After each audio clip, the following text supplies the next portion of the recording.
Hi, everyone. Thanks for joining us for the webinar, Disability Sensitivity and the ADA Complaint Process. My name is Carol Wright-Kenderdine, and I'm the Assistant Vice President of Transportation and Mobility with Easterfield. I'm also the co-director of the National Aging and Disability Transportation Center, and we're the ones sponsoring this webinar today. We are delighted you're with us to address this important topic, and we look forward to a great session. We have a few quick housekeeping items before we get started. The session is being recorded and will be available as an archive on the NADTC website. Closed captioning is available for today's session. You can access the captioning by clicking on the CC icon at the top left of your Blackboard screen or by using the keyboard command Control plus F8. We'd like to thank our captioner for being with us today. If you're connecting today both by phone and the webinar room, please ensure that your computer speakers are muted at this time to eliminate any potential feedback. If you want to submit questions, you can do that any point throughout the session today. You can either enter your questions into the chat box if you're in the webinar room, or you can email your questions to contact@nadtc.org. It's a quick reminder to all of you that the chat section is public, so any time that you put a question in there, everyone will be able to see it. We'll address as many questions at the end of the webinar as time allows. NADTC is a technical assistance center of the Federal Transit Administration. It's administered by Easterfield and the National Association of Area Agencies on Aging, and they're known as N4A. NADTC 2015 and offers the leader has turned lecture off and your line has been unmuted for older adults, people with disabilities, caregivers, transportation systems, and professionals serving older adults and people with disabilities. No, you got to mute that.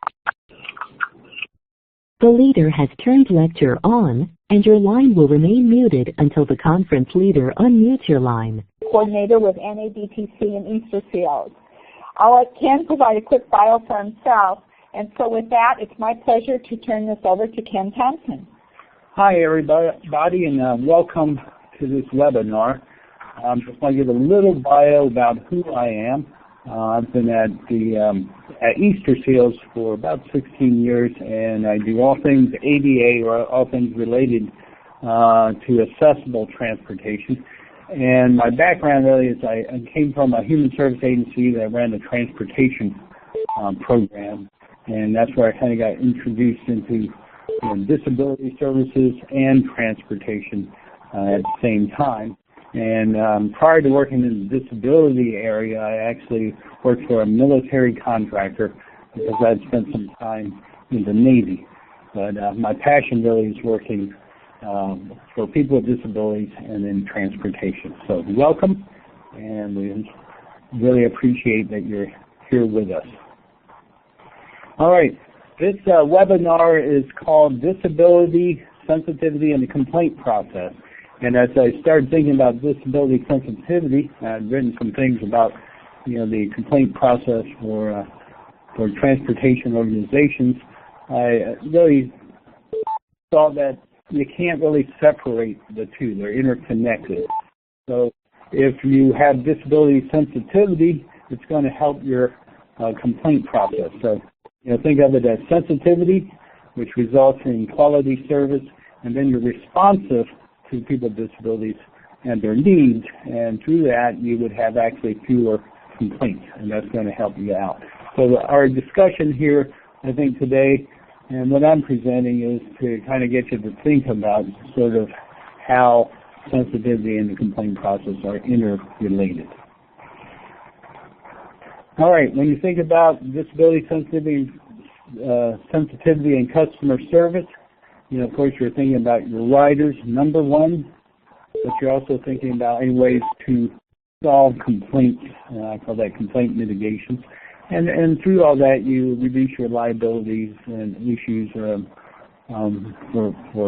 customers, and also through your management of your transportation system. But the key to the whole thing is really to improve the rider's experience when they're on your system.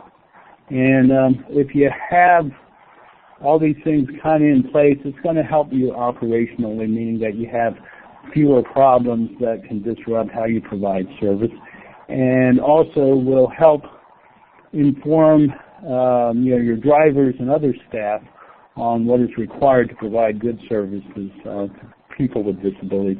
So when you put it all together, it adds value to provide quality service.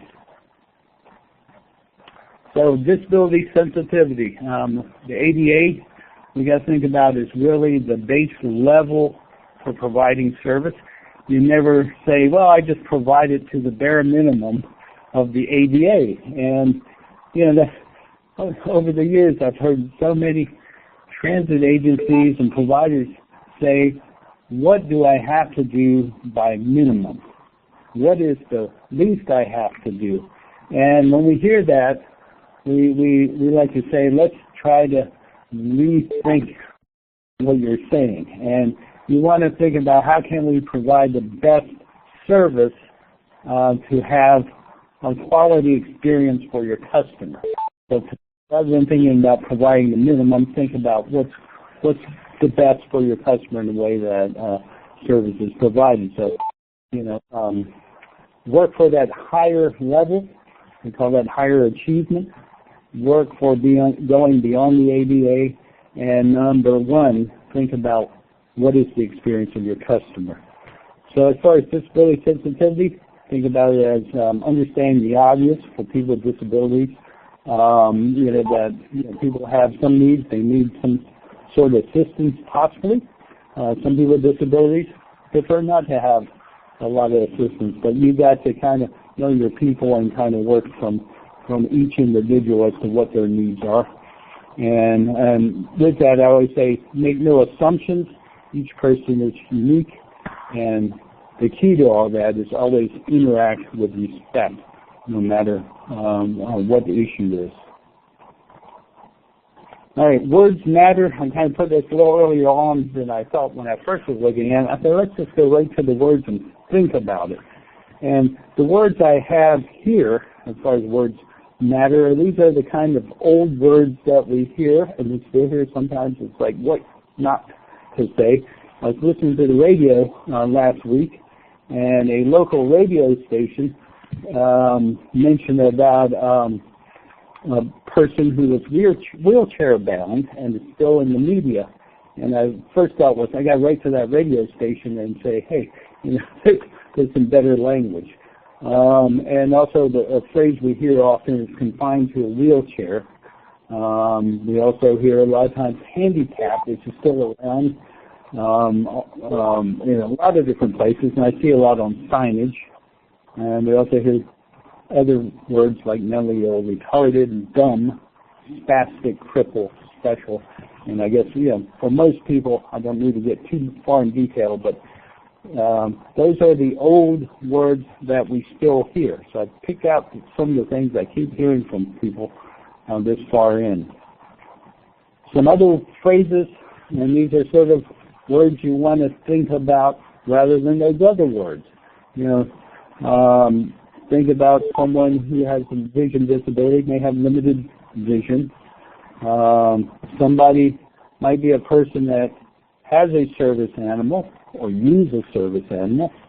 An interesting one, you can say the person who is deaf, or talk about a person who is deaf, that they're deaf, because the deaf community identifies as being deaf. Some people with hearing disabilities are also accepting of the word hard of hearing. People use wheelchairs, and then the sort of key thing, people with disabilities, and then people with learning disabilities and people with epilepsy. And again, that's people first language, as you can see. So as far as person first, remember a person with a disability, number one is a person. Right? So you want to treat anyone with respect, dignity, and understanding, and keep that in mind. And it's like treating anybody else that you work with that individual as they are, and keep that in. And this is especially important around driver training.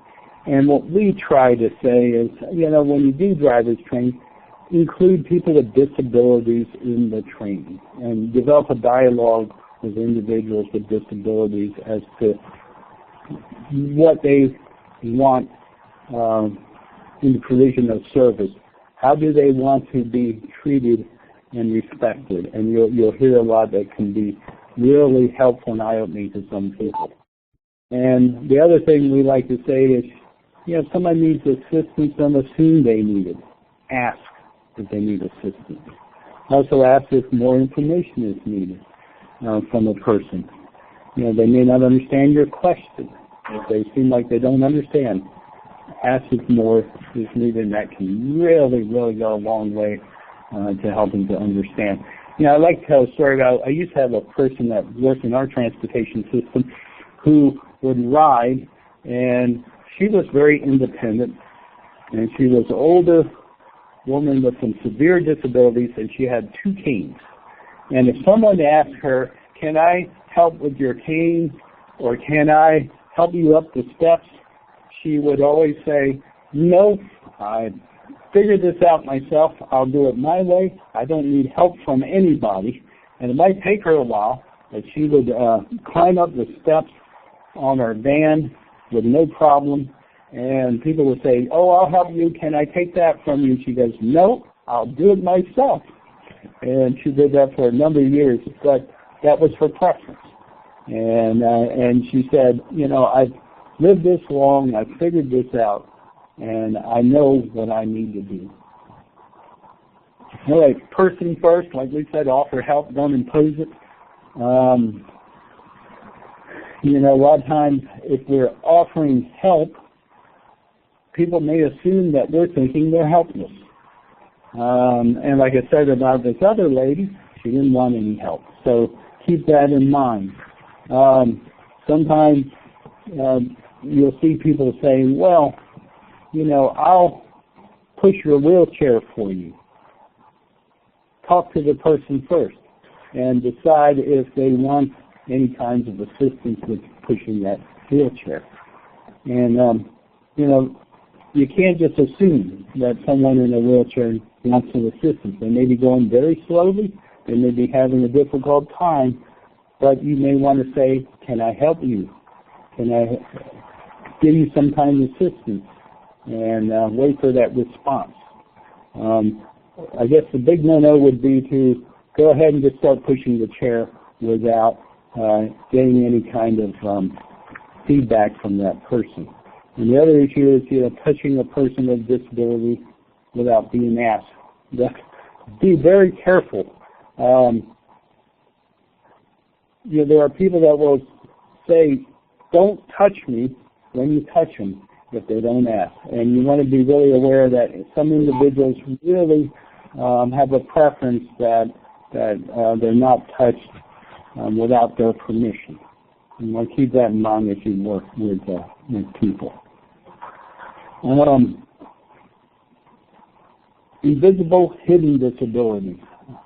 We also often hear people saying, well, I've gotten calls this way, where someone will say, well, we have to pick that guy up. He doesn't look like there's anything wrong with him. I don't even think they have a disability. These are calls I still get to this day. But you don't know. People have invisible and hidden disabilities. Some people may have mental health or psychiatric disabilities. You don't know that. Can seem perfectly, fine from the outside. And some people may have HIV, another disability, respiratory disabilities that, people say, oh, they have respiratory disability, they'll be huffing and puffing. Not necessarily. You don't know that. Multiple chemical sensitivity is a big one these days, and you may have people that will say certain things about their needs around multiple chemical sensitivity. It could be air. We've had people talk about exhaust from the vehicle. We have people talk about cleaning chemicals or different types of, I'm just thinking, things used inside a van I know one time there was a lady that says, every time I walk in the van, it smells like a cleaner and it makes my eyes burn and my nose run. And that could be a chemical sensitivity. Attention deficit disorder, diabetes, and you can go on and on the list. Keep that in mind in your interactions that we don't know. So, communication. Effective communication is part of your sensitivity program. You must have effective communication with your people with disabilities.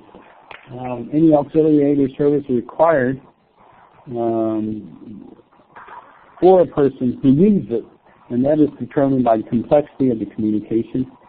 But the key also is find out what the method of communication is that is preferred by that person with a disability. So you need to find out what they need and how they want it provided. In this webinar, we actually provide real-time captioning, and we also are using an accessible webinar platform to make sure that these needs are being met for people who need it.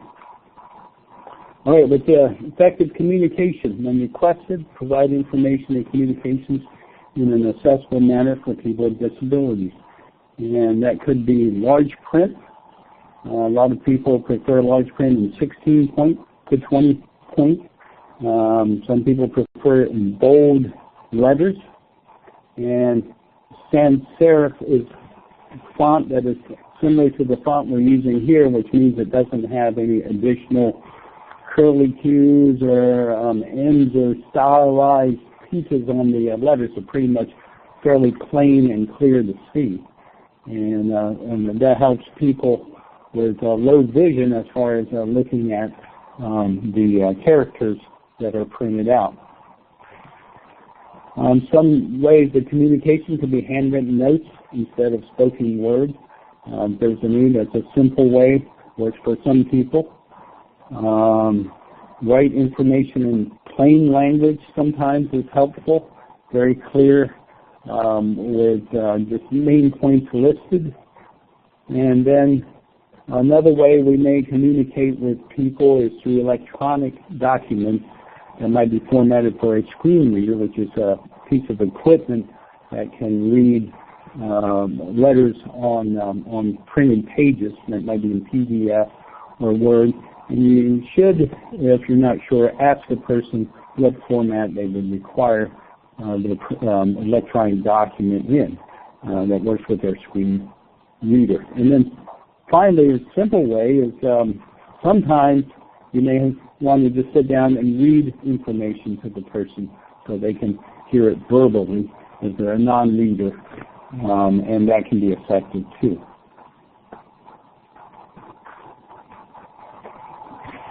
Right, someone who is deaf, sign language interpreters can be available if you're in a room where that's possible, in a situation where it's possible. But there is also video remote interpreting. It's more common now, sometimes when we get calls here at NADTC from someone who is deaf, that they will be using a video remote interpreting service. So they will call working through an interpreter, and we communicate that way. And it actually is a fairly easy way of communicating. So what happens is video is connected to an interpreter with the person that is deaf, and as I speak, the sign language interpreter takes what I say and uses sign to communicate with the other person who is deaf, and the deaf person then communicates back, and it actually works fairly well. And then again, in transit situations, a lot of times, it may be just fairly easy and simple to make sure that your staff and bus drivers have pencil and paper and you can exchange notes. A simple way that can be very helpful in working. The main thing is to make sure you have some place to write. So, you sit on going on buses and drivers will say, anybody got any paper? So you want to make sure you have some available. All right. Now, the complaint process. And I think about kind of our sensitivity. We're going to roll into thinking about the whole complaint process and what's involved there. And then you can kind of connect the two as to see how, if you have a good disability sensitivity training and awareness in your organization, it's really going to benefit your complaint process. You got to think that, in the ADA, the transit system must have specific procedures in place to address complaints alleging ADA violations. And it's really, really important in this whole process that you designate a staff person to manage the overall process. Now think about that, designate a staff person. And what was found, and it has been found in the past through different kinds of reviews and things, if you don't have one person that manages the overall complaint process, then complaints kind of get lost or put to the side, or someone assumes someone else is following up with a complaint, but no one knows what's really happening, then the complaint basically gets lost. If you designate a single person to manage the process, then they will be tracking the complaint and who's following up and taking all this material to communicate with the individual that's making the complaint. It makes for a more solid process to ensure that the follow-up to the complaint takes place. All right, another part of that, the requirement is that you keep all copies of ADA complaints and follow up for 1 year. These are the original documents, and you can keep a summary record of your complaints for a period of 5 years. And that can be like a spreadsheet which lists the complaint, how it was handled, how it was followed up, and how you communicate back to the person. So you want to make sure you have the system to do that. When you have a complaint process, you want to make sure that the process is communicated in a way that is clear to the riders and clear to transit staff. So it's got to be a process that people can understand and follow. And it doesn't have to be approved in advance by the ADA, because it's a process that is designed locally by the transit system, and it's one that works for you. So think about it in a way of, does this function for us? Is it something that we can communicate well and implement with the staff and systems we have for ourselves? And these, your process and how you can communicate it may be reviewed some audits and the triennial reviews. So keep that in mind.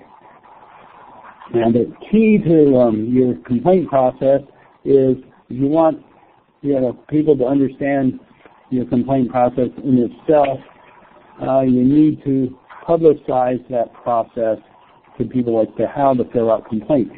You can't just say, call this number and with a complaint, because that doesn't really give people much information as to what they need to do. It makes really much more sense to have a good complaint process by providing a list of information needed, provide information on timelines for resolution. And I'm putting an example of 14 days so people know ahead, and that's pretty typical. And also details on how the transit agency plans to communicate resolution to the complaint to the person making the complaint. So any complaint procedure should provide for prompt and equitable solutions. Prompt is something, like I said, defined locally, but procedures must track complaints with the date of receipt of complaint, date of assignment to investigate, and the date of resolution. Plus, you must also include the date of communication with the complainant. And I say date or dates because sometimes you may, if you haven't communicated in a while and you still need more information, you still want to communicate to the person making the complaint that we're still working on this. We're getting some more information, and that we haven't just forgotten about your issue. Equitable just basically means that it's fair for the parties involved, and that it looks at all the different factors and issues around the complaint, and that there's not a balance one way or the other, but a way that it takes the issues presented by that rider seriously, and it is investigated in a way that's looking at all factors to try to resolve an issue with. Ken, before you go on, we have two questions that might be pertinent to insert right here. The first question was regarding ADA regulations and the records for complaints. Is that specific to a certain size agency or type, or is that all public transportation agencies or all agencies? My understanding is that all agencies. So yeah, I mean, it's not a size. If you're providing service, then you got to have a complaint process in place, because you got to remember the ADA is in essence a complaint-driven regulation. There's no other way of tracking things, because you're tracking individual incidents or issues for the most part, and looking at those as far as ADA violations, because these are ADA violation is something that happens to a person. So you want to think of it that way. So yeah, I mean, you got to have a system in place for agencies, regardless of size. Okay, and then we have another question that says, regarding the ADA and the complaint process, is it just about discrimination complaints or all types of complaints? Okay, what I'm talking about here, yeah, I mean, it's really ADA discrimination, but I would say all kinds of complaints, because you want to know what's going on. A complaint is a complaint. And even if it's not an ADA complaint, it could have some bearing on your ADA service.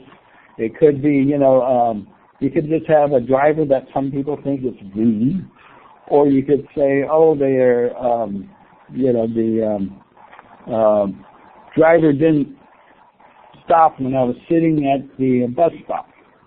That could be discrimination, but it could be a pass-by. It could be the same person doing it over and over, and you want to know that kind of information.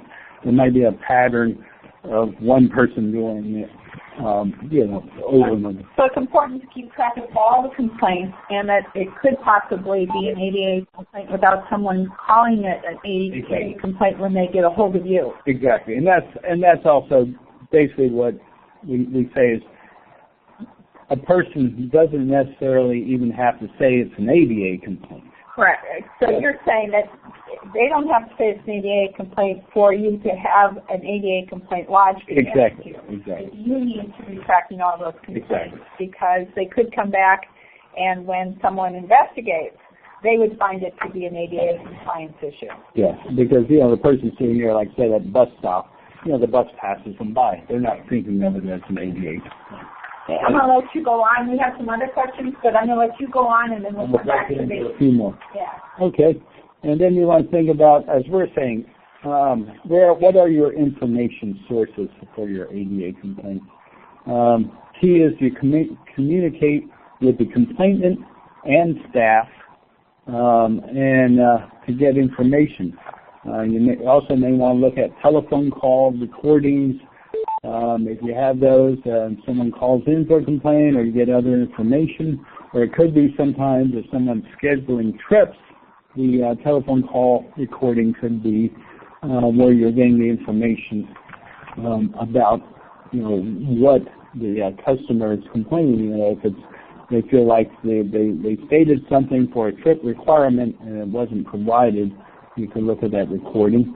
You want to look at, of course, written communications, both paper and written. Bus tracking, if you have bus tracking around, when someone makes a complaint and certain things happen at a certain time, you can find out where the bus was at that time. Sometimes you get information from dispatch about, things that were called in by the driver, or there are delays to particular bus, dispatch may know that. If there's driver's manifest, if you have recordings, keep that information and cameras. And then, of course, a real key point is any kind of interviews with the contractors, if you have contracted services or witnesses to the incident. And witnesses can also, be valuable in a number of ways, and can be other passengers on the van, or it could be other bystanders that observe something. And I've been on bus before and something happens, and police have said, anybody see this? I need some witnesses. And that's what they will say. They ask for witnesses to come forward. And in my case, I didn't see a thing. I was looking at in a different place, I think. All right. And before you go on to the rider information, another question was, one of the people listening in today said, we handle issues as they come up. Do these type of complaints need to be logged?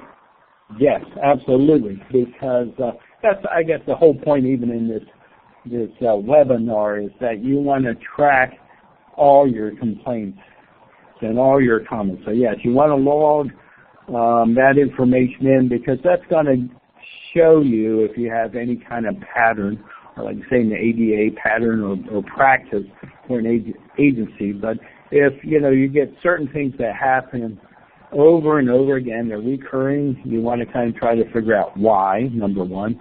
You want to find out if it's isolated to a certain route, to a certain driver, a certain time of day. If you don't track them, you will never know. So you want to kind of track all this information to kind of understand what is happening. And then, once you have a better understanding, you can really kind of attack and get in there and correct the problems. So. Thanks, Ken. All right, rider information, of course. We always tell people when they are making complaints, of course, provide your contact information so they can get back in touch with that rider making the complaint. But if there's a person using a mobility device or other equipment, tell us what it is. If that's around the issue of the complaint, we want to know. Sometimes it might be somebody boarding, the ramp or something on the bus or the lift. We want to know if it's related to that. Daytime location, of course. Transit mode and vehicle number, and what we say by that. The mode could be, was it ADA paratransit? Was it fixed route? Was it light rail? Was it some other dial-a-ride or something? You want to know that because sometimes your other services might be contracted service. The rider doesn't know what's contracted and not. So by mode and then vehicle ID number, you can find out maybe if it's a contractor providing that service. And if you can get names and ID numbers of transit employees, if you can get that, it could be helpful so that you know who to contact and talk to. And of course, the key thing is try to get a clear description of an incident as to what happened. I say if you got photos and videos, what happens now a lot of times, the photos and videos are not coming from the transit agency, they're coming from bystanders or the customers themselves. I know there's a fair number of customers now that will do complaints and they'll say, yep, and this happened and I took a picture of it on my phone. And they do that. And but those are valuable to have when you're investigating any kind of incident. All right, let's think about any common ADA complaints. The number one thing I hear of, and I put it on top of the list, we still hear this, service animal complaints, especially service animal refusal. Still hear a lot about that and a lot of issues around that. The second thing I hear a lot about is the recurring pattern of practice of late pickups for ADA paratransit. Stop announcements, sometimes we hear inoperable lift or ramp without backup vehicles. Still happens, still common. Long trips on ADA paratransit. And of course, what I mentioned before is when the bus passes the stop with a waiting wheelchair customer. So those are pretty common.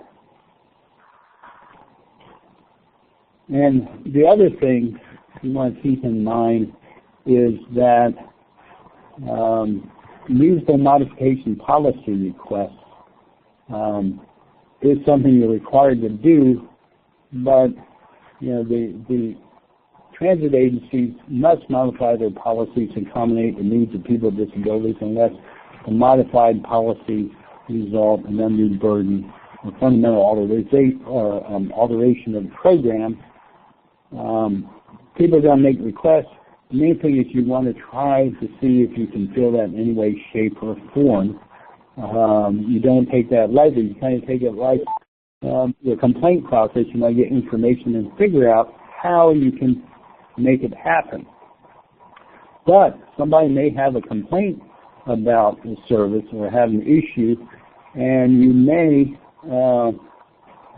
through that process, decide that in essence, we could mitigate that complaint or issue by doing a reasonable modification of policy to make something happen differently within the transit agency so that person can get service.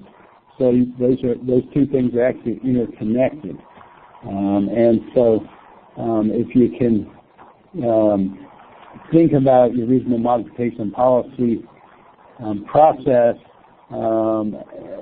as a way that you can also mitigate some of your complaints, look at those two things as working together to better provide service for people. All right, let's see. We're going to questions, and I got some good ones. Yeah.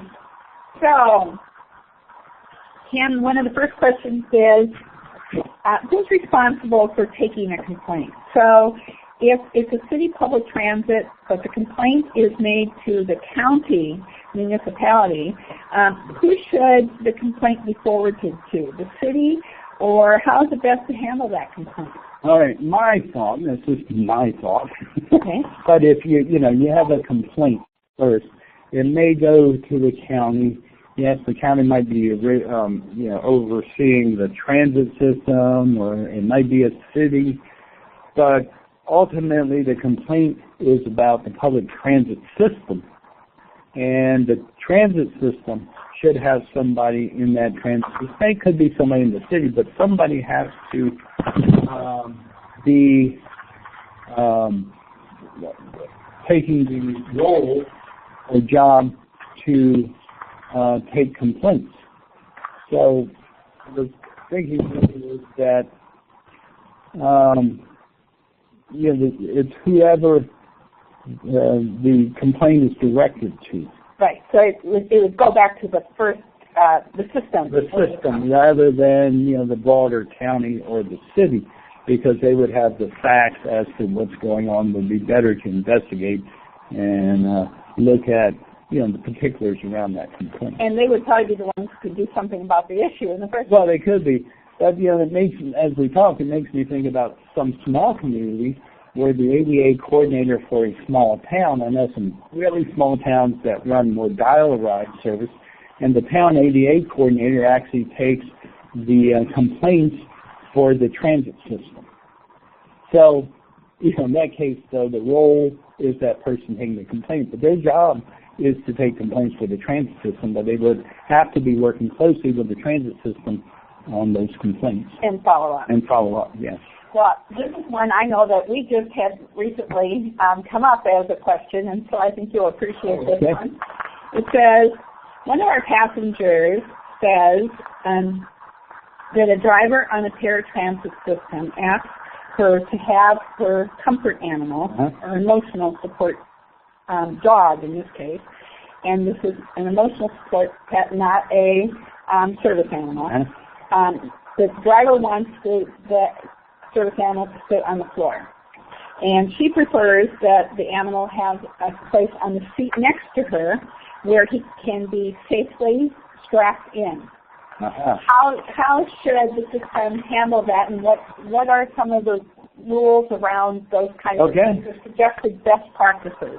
Yeah, the key thing here is that, on the bus in general, now transit agencies can do whatever, however they want to handle it, but you want to think about seats are for people, and you don't have to have a policy that says, or even modify your policy that says that we have a seat for the dog, because there is no requirement for a dog to sit in the seat.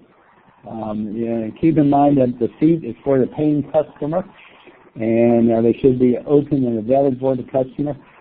Service animals in general are trained to sit on the floor, and that's where dogs usually go. And you get another issue sometimes with some people that you put a dog in the seat. Some people are more sensitive to dog dander if there's a dog sitting in the seat. So when you think about other people that may have a disability related to sensitivity to pets and animals, dog being in the seat could make that sensitivity worse by being in the seat. So in this case, it really wouldn't matter if it's an emotional support animal or a service animal. It's okay either way for the service animal to be on the floor. Yes.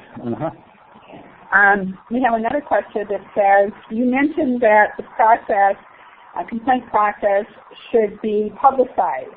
Where and how often? All right, there's a number of ways. So being publicized meaning that people know where it is, and it's not just putting it on your website. Though, that's the place where most people go. So you want to have it at least on your website all the time and make it easy to find. I looked at some websites when I was writing about the complaint process, and it was hard to find the complaint process. I had to go down 5 levels to find it. But it should be something that's pretty upfront and open. There's some transit systems now on every page on a sidebar. It says, have a complaint. You click on that, and then you have the complaint process. But we also like to say that go out and let people know what the complaint process is. Put up posters if you have, transit centers, or even at some bus stops, have a complaint. Put that information up. We also say when you're doing your public outreach and meetings, when you're basically promoting your service or even training people to use the service, also have information available and talk about what that complaint is. So really there's never too much promotion of your complaint process. Get it out there so people know, and I think that feedback you'll get from people if people do complain, or even just the fact that you're letting know the complaint process will be valuable for your agency. Great. And this wasn't a question but a comment that someone had, but you might have some response to it as well. Is they said some people have complained about the signage on buses in terms of the size and the type of font that's on the bus, even about stop announcements and those kinds of things. How much of an obligation does a transit system have to make sure that the signage that they have on vehicles is of an appropriate size font so that people are able to see messages? And that's actually been talked about some compliance reviews at transit agencies where, basically they say that the font is of size that people can see it from, across the bus. But it's also contrasting, and they don't give exactly particular definition of what works because it depends on your color scheme. What they don't like to see is when there's stickers on the window that are like white on clear glass, where people might put complaint information or even the mandatory seating sticker on the window. People can't see it. Transit agencies are told, put that somewhere else, not on the window. Put it somewhere where it can be seen. So a good best practice might be high contrast. High contrast. Nothing on the window. Nothing on the window. For stops, for what the next stop is, you've already covered that in terms of saying that people can request stop announcements, and so the drivers can say what the next stop is and not just depend on the signage. Yes. And then there's some issues, you know, in some buses, some of the older buses, the stop announcement is in the very front of the bus, where if you're sitting in the back of the bus, which is a raised area, you can't even see it. And what newer buses have done is they've lowered that, or they put it over to the one side of the bus in the low floor area away from the driver, and you can see it. So some of that is important for specifications. Exactly, yes. That's it for the questions that we received, but in going back to some of your common ADA complaints, one of them is about inoperable lifts or ramps without a backup vehicle. Do you want to address that a little bit in terms of what are some of the things that you have found that people try to do and that is a real legitimate complaint when it comes to an inoperable lift? Yeah, what people do a lot of times when they have an inoperable lift is, you know, there's no information given to that individual when the next bus will show up. And, you know, it should be either the next bus show up or in a reasonable time. But if the bus isn't going to show up for more than half an hour, the transit agency is obligated to provide some kind of vehicle to pick that person up. And, you know, the real issue a lot of times is, you know, the driver can't just say, oh, the lift doesn't work, you know, the next bus is coming. We've done a lot of times in compliance reviews, I hear people say, the drivers typically will say the next bus is just 10 minutes behind without really knowing if the bus is 10 minutes behind. So the key point would be that driver should call into dispatch and find out what the actual time is for the next bus to inform that individual. Okay, Ken, that would be in a city bus situation. Let's say you are in a rural area and you don't have very many vehicles and you have a lift that's not working. What's your obligation about getting that lift fixed? You can't go forever and just say that, you know, the lift just isn't working and we're a long way from someone that can fix it. Yeah, I mean, basically what you want to say is if that lift isn't working, you know, what we say is you could use that van, but at the end of the shift you want to pull it out of service to get that bus repaired. So you don't want to just keep running it over and over again, and you want to get that bus with the broken lift as sort of a priority repair. So it's your ADA equipment, get it repaired. Don't just keep running it with the broken lift. Okay. We do have another question. So can you elaborate on the required information for tracking your complaints and how long you have to retain them? Okay, yeah, and that tracking sheet basically, if you get any kind of compliance reviews, what you want to do is have those tracking sheets. So your basic information from complaints, your first year of complaints, you want to have all the original documentation. So somebody came in to review them. They can kind of look at your process, look at more recent complaints, and how do you handle them, and how do you communicate to the individual. The tracking sheet is information you might keep, and it could be spreadsheets, it could be electronic, but some way you could print out all your complaints, how it's handled, and the resolution. So it could be just one line, but you could look at and see what type of complaint there is. So you look at vehicles, date, time, issue, and resolution. Resolution is key, and then it's really important. We like to see people just note how it was communicated to the individual making the complaint. One of the comments was made, we've had lots of compliments, Cam. They've continued to say what a great job you're doing and how important this information is. One of the people who just made a comment said they're a small rural area and they are volunteer driver based. Any suggestions for them in terms of if they feel like it's a little different situation for them in terms of ADA and complaints? Are they still under the same obligations that other places are? If it's Yeah, I mean, if you're getting FTA funding and you're running a transit system, even if you have volunteer drivers and you're small, the ADA doesn't say, well, you have volunteer drivers, you're small, you don't, we're not going to put down any complaints. You don't have to. No, it's the same requirement, because what you want to do is look for any kinds of issues, and you want to be proactive to solve them.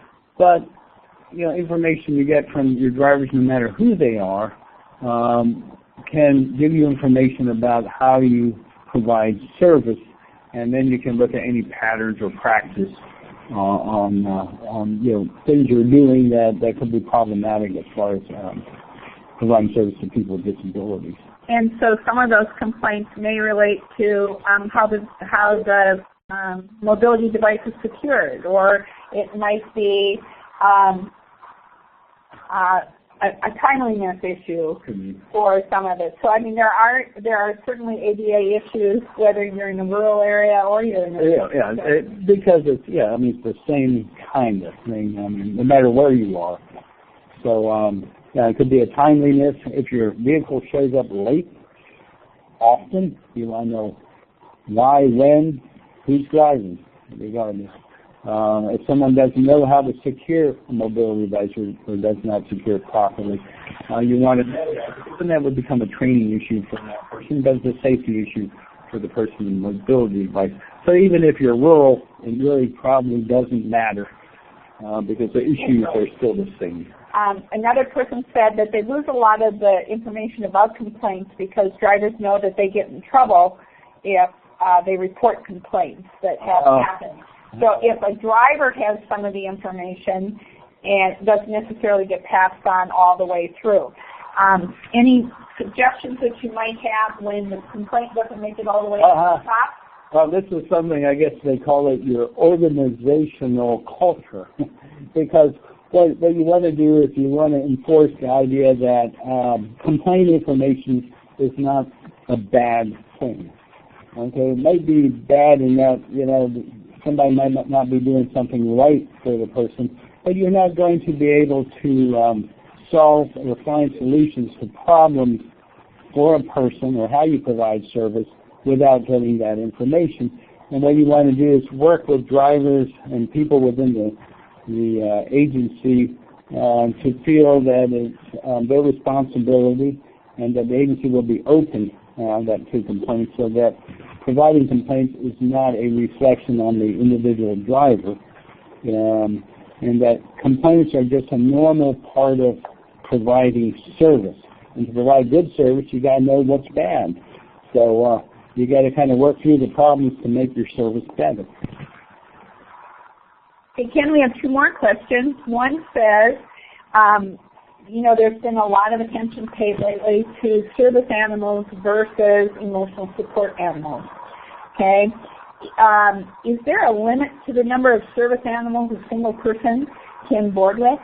No, that's an interesting. So a person may have more than one service animal.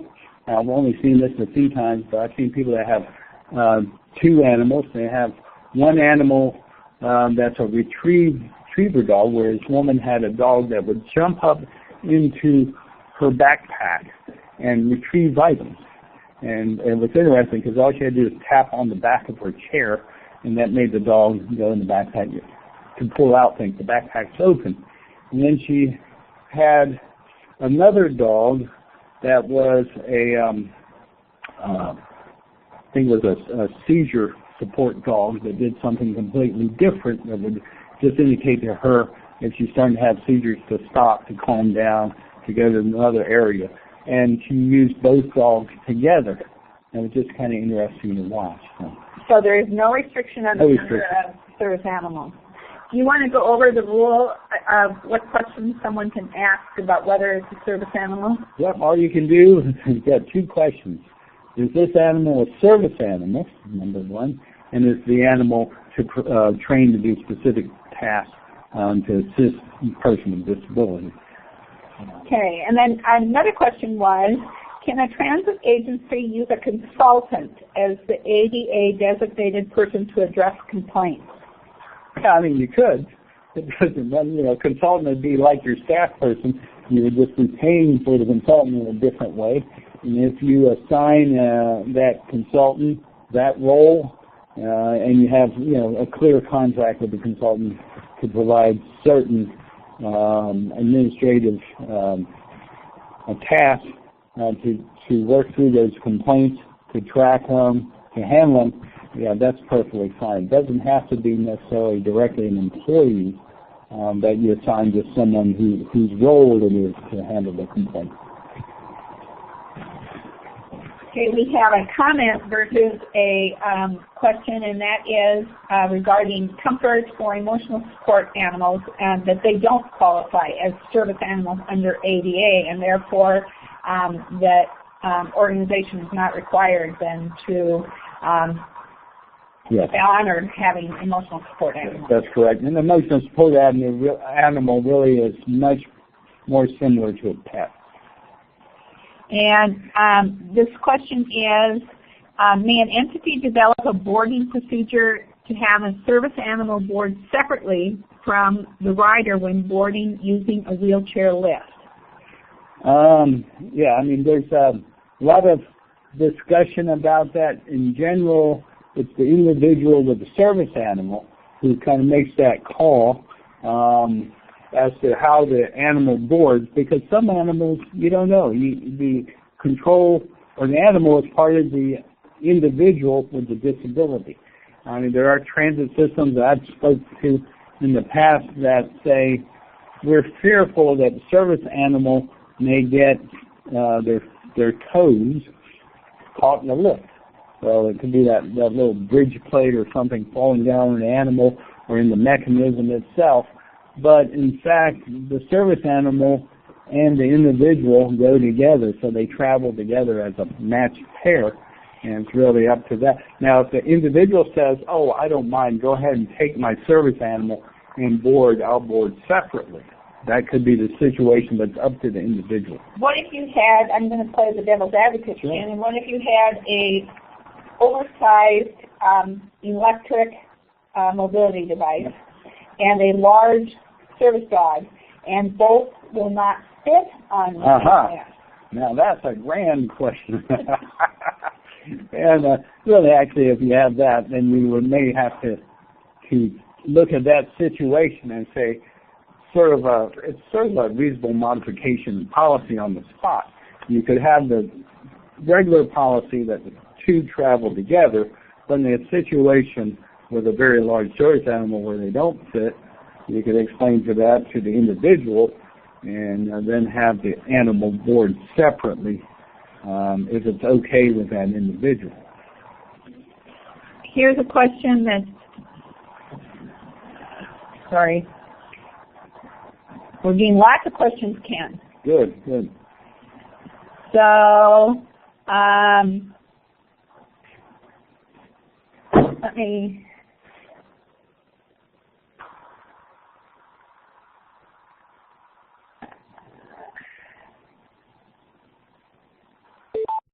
This one says, is a customer riding paratransit required to use a seatbelt on the van? We have a passenger who is too large to use a seatbelt. So if you have a policy that says all people on the vehicle must use a seatbelt, in some cases, you know, on different size vehicles, it is a state law, or your state law, that people wear seatbelts. You know, that's a requirement. So the question would be, if someone's too large to use a seatbelt, you can get seatbelt extenders. If you have those, and a lot of vans now, actually, when you buy them, they'll come with some extenders with their seatbelts, so you can use them on a large person. Otherwise, if you don't have the extenders, the person could still ride, I would say, without the seatbelt. Okay, so that would be a reasonable accommodation. But the first option would be the seatbelt extenders. Extenders, right. Next question. It says, when I have taken these classes in the past, I was told that I could ask, what specific task does the service animal trained to perform? Is that correct? That's correct, yes.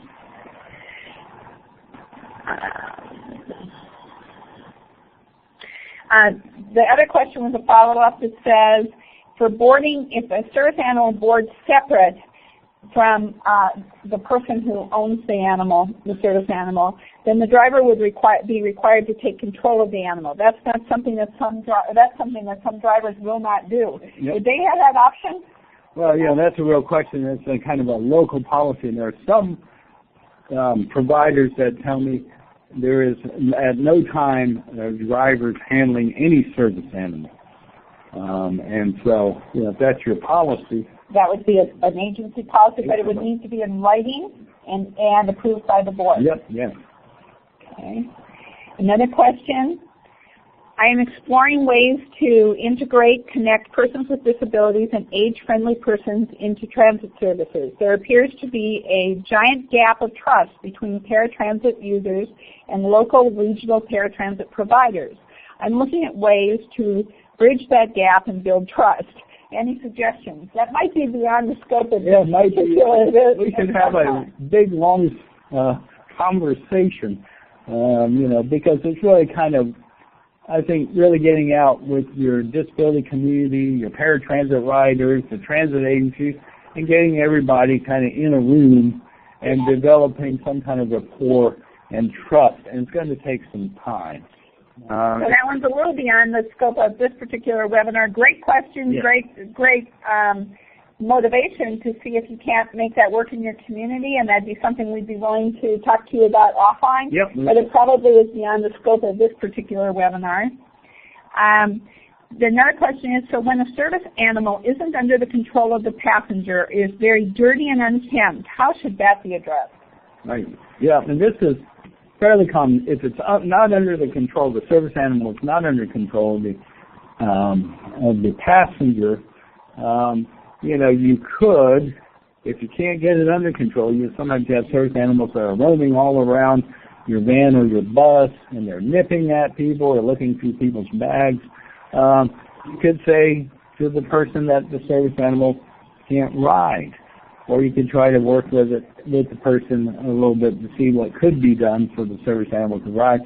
But, one of the requirements for service animals is that they stay under control of that person, passenger. And Ken, wouldn't you agree that most service animals are very well trained and are not typically going to be not under the control, and so that might be a question about if it's truly a service animal? And that's something you would say, is this really a service animal? And then even dirty animals, there are cases where they're legitimate service animals, but the person who owns the service animal does not have the financial ability to take care of the animal. They can't get it to the vet. They can't, groom the animal properly, whatever. And we've had, people in transit system call some local animal groups to see if they can get assistance for their animals. Right, and so do something to proactively help that person, right. And not just assume that they don't care about their animal, but they might not be able to take care of that. If a person's wheelchair does not fit on some vehicles that are at least 30 by 38, are we required to send a specific vehicle for them? Let's see. Well, if the wheelchair doesn't fit, the question is, depending what kind of service you're providing, but there's no requirement that you send a specific vehicle. If you can do that and doesn't disrupt your service, you could. But can you guarantee that would happen each and every time? There's no requirement that you send specific vehicles even as a reasonable modification to policy. But if you choose to, the point is then you would have to do that every time that person requests a ride, and you'd have to look and see if you could schedule that same vehicle with a bigger lift every time to that person. So that really is a system-wide question on whether or not that's possible within the system. And you want to err on the side of trying to be able to provide the ride if it's possible to do so, but it may be an unreasonable request. Yep. This person said, I was told I could not ask about a service animal. That's not correct. Not correct, no. You can ask and ask what tasks does that service animal perform?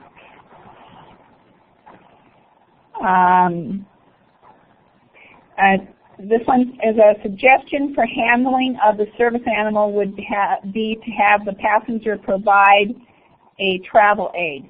Can you require someone to have a travel aid with them? No, no, you just can't. It's up, it's really individual as far as it's up to the individual. It's very connected to each individual as to how they want to, you go through the community. There are people that, yes, you would know, like a mobility aid would be helpful, but they choose not to. So it's their choice. It's their choice. And then this last question that's up here so far, do you foresee a national service animal registration in the future? Based on recent news stories, it appears that transit is not the only area experiencing significant abuse of service animals. I think we've had some airline stories. Yes, and I think that's what you're talking about, the airlines and the registration. And, the whole thing about registering service animals, a lot of people say that might be an option. But on the other hand, when you're in rural areas, there are people that train their own service animals that actually provide all the tasks and meet the definition of service animals. And people can do that. They can self-train their animals. And registering, who knows if that's going to, how do you verify? How do you know? Because it's so personal and so individualized as to what a service animal provides that is registration even going to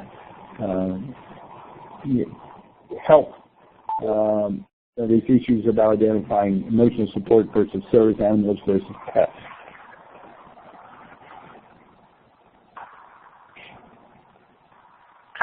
This gentleman had a suggestion for improving relations between the communities. Two suggestions. One is to have an advisory committee where riders are invited to sit on it and guide discussions. Our agency offers occasional wheelchair workshops which offer drivers a safe space for practicing securement and asking questions. And so both of those are great suggestions. Yes, great ideas. And a lot of people work with their local disability groups, like a Center for Independent Living or other organizations with that. And then I've seen agencies that have securement practice areas in the bus garage. And ideally you do it with people with disabilities, but sometimes people just want to practice overall, and that's helpful too. But it's a grand idea. Okay, this question says, are we required by ADA to display the complaint process on our vehicles with a posted notice? The requirement doesn't say definitively that it should, but it makes sense. It doesn't say it has to be posted. And when you do a review on the bus, it doesn't say, do you have information on your complaint process on your bus? For ADA. ADA, but it just makes sense if you really want to be proactive to put that information on there. Okay, I think with that, we're going to make that the last question. However, we will give you an opportunity to be able to get a hold of us in other ways. So thank you all for your participation in this particular session. Thank you, Ken. I want you to know that Ken is a real guru when it comes to all things ADA, and in particular as we talk about sensitivity training for people with disabilities, so that those of you out there who are providing services have an opportunity to think about how you can train your drivers and staff to be more sensitive in those areas, and all things ADA. He is certified in the ADA, the Americans with Disabilities Act, and so he comes to this subject with an awful lot of experience and is our technical assistance specialist when it comes to answering those questions. So we hope you enjoyed the webinar and you found all of the information very helpful. We want to thank our captioner from Caption First for getting this all closed captioned for us. We want you to know that your feedback is really important to us. After the session, we're going to email you a link to a short session evaluation. We use this information to improve all of our training and technical assistance. So please take a moment to provide us with your feedback. We appreciate that, and we use that for all future webinars that we do. We'd also like to be able to share some additional resources for you on this topic. The first is an NADTC 2017 Trends Report on the ADA complaint process. It's listed here and also available on the NADTC website. There's a link here to the FDA circular on ADA guidance and an excellent Transit Manager's Toolkit on the ADA that was created by the National Rural Transit Assistance Program, or National RTAP. Finally, we're also available for phone and email technical assistance questions. Please contact us with any questions that you have on accessible transportation topics such as this. We'll be happy to help you in any way that we can. We're also available to answer any other future questions.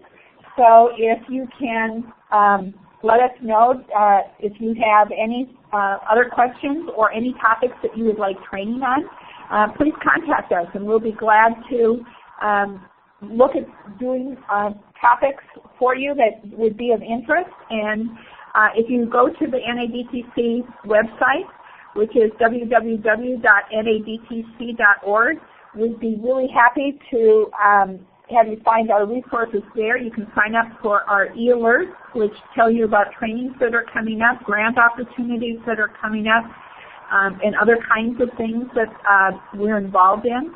And also shoot us an email to let us know if there's something that you don't find on there that you would need some more information on. So thank you. Contact us at any time. We're here to serve you, and all of our resources are free. So like this webinar, there's no charge for any of those services. And I'm free too, so, so you can, meaning as far as technical assistance. Yes. You can always call, and if we didn't get to your question, I'm going to look through the chat, or you can send me an email, and I can respond to your question that way. So. You guys were great at asking questions. That tells me that this is a hot topic, Ken. So thank you very much. We appreciate all of you, and let us know if there's something that we can do to assist you further. Thanks a lot, everyone. Bye-bye.